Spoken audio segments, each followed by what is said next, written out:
Two young metalheads, desperate to be musicians and be as brutal as possible, come across some ancient, evil music. They play it out of frustration at their lot in life, and they summon up the underworld, and then they have to work out how they're going to stop the devil and how they're going to work together. That's it.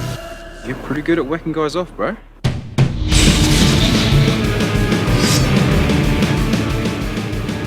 Anyway, the band. You need to keep playing. But everyone's dead.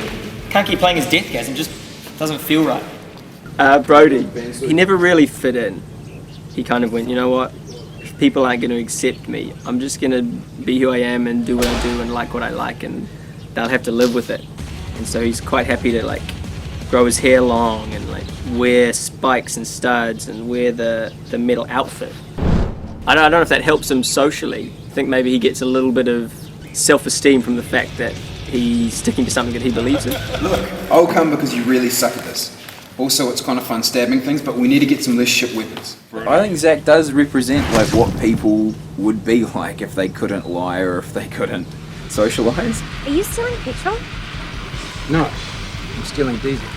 Like you could probably read it and be like, Zach's a bad character, but I think he just doesn't quite understand how to socialise. In fact, I don't think he cares to understand how to socialise, and he just kind of reacts impulsively.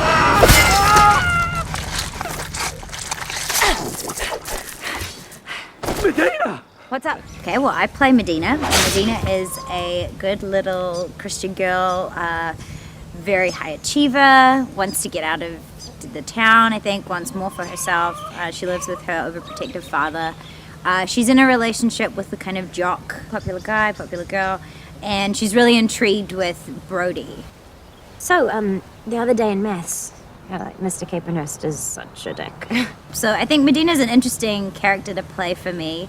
I love that she starts off as this kind of good girl, and then by the end she's covered in blood and killing a bunch of demons with the axe.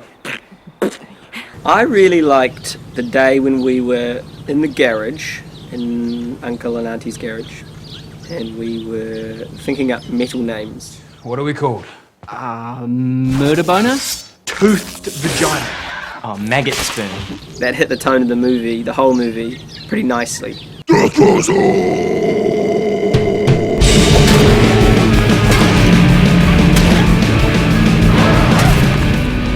Right now I'm very sticky and smell like sugar syrup. I have so much blood on me right now that my costume would probably stand up by itself without me in it. Have you got any tips for getting blood out of clothing? Spit, human spit, and human piss. My clothes don't have blood on them, but they do smell like piss, so it's a trade-off, but I'm willing to take it. You know, I'm not even sure I'm in the right tuning. A lot of people get their blood taken off here at work. I quite like driving home to show my mum, because I feel like as we're progressing into the car, every night I come home, and sometimes it's really late, I'm more covered in blood, and so I like to see her reaction. That's always fun. Whoa. But you'll still find it places. Yeah, and I'm not sure how it gets there either, but that's fine. Got blood in my bra now, actually. I just saw a scene that was kind of roughly cut together for Uncle Albert. I didn't know there were so many penises in this show, because I haven't been on set when any of that's happened.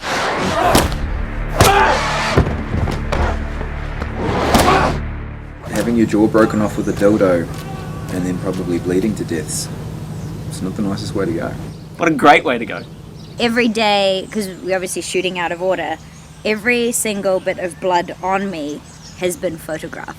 And so that when they have to reset it, the makeup ladies actually have to, like, the lovely makeup team have to, like, look at photos and match every blood splatter. This doesn't just happen by accident. This is strategically placed bits of blood.